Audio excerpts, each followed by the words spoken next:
Hi friends, welcome to our channel. Shri Venugopala Swami వారి దేవస్థానానికి దర్శించుకోవడానికి వెళ్తున్నాం. ఇక్కడ పచ్చని పొలాలు, పంటలు, పక్షులు చాలా అందంగా ఉన్నాయి. పల్లెటూరు వాతావరణంతో చూడటానికి చాలా చక్కగా ఉంది. ఇకపోతే స్వామివారి దర్శించుకోవడానికి దారి. శ్రీ కాళీయమర్దన వేణుగోపాల స్వామివారి దేవస్థానము మార్గమధ్యంలో కొన్ని దేవుళ్ళు, దేవత విగ్రహాలు ఉన్నాయి. కొండపైకి వెళ్ళడానికి దేవస్థానం వారు మంచి రోడ్డు మార్గాన్ని నిర్మించారు. కొండపై నుంచి కిందకి చూస్తే చక్కని పల్లెటూరు వాతావరణం కనిపిస్తుంది.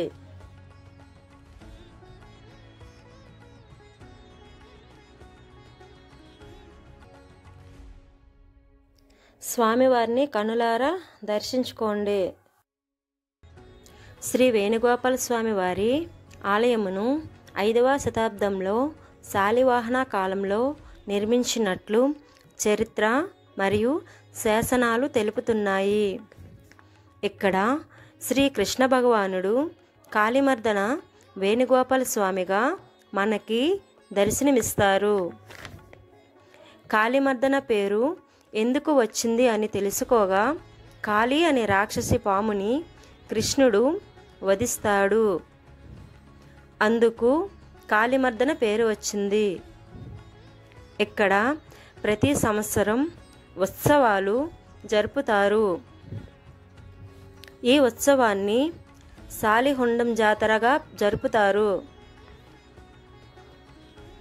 ప్రతి సంవత్సరం వేణుగోపాల స్వామి భీష్మ ఏకాదశి రోజున వేణుగోపాల స్వామి పుట్టినరోజు వేడుకలు జరుపుతారు.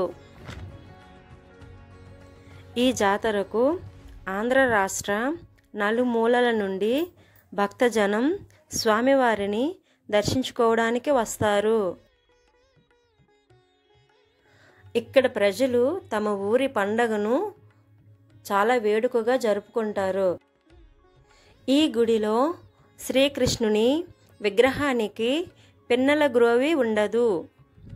మిగతా దేవాలయాల్లో పిన్నెల గ్రోవి ఉంటుంది. ఇక్కడ స్వామివారు ఉగ్ర రూపంతో కొలువై ఉంటారు.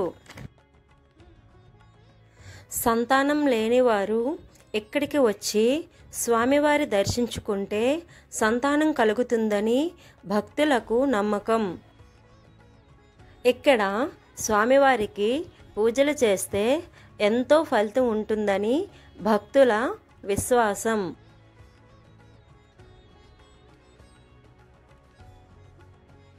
ఈ వీడియో మీకు నచ్చినట్లయితే లైక్ చేయండి, షేర్ చేయండి, కామెంట్ చేయండి, సబ్స్క్రైబ్ చేయడం మాత్రం మర్చిపోకండి. Thank you for watching. Video కంటిన్యూగా చూడండి.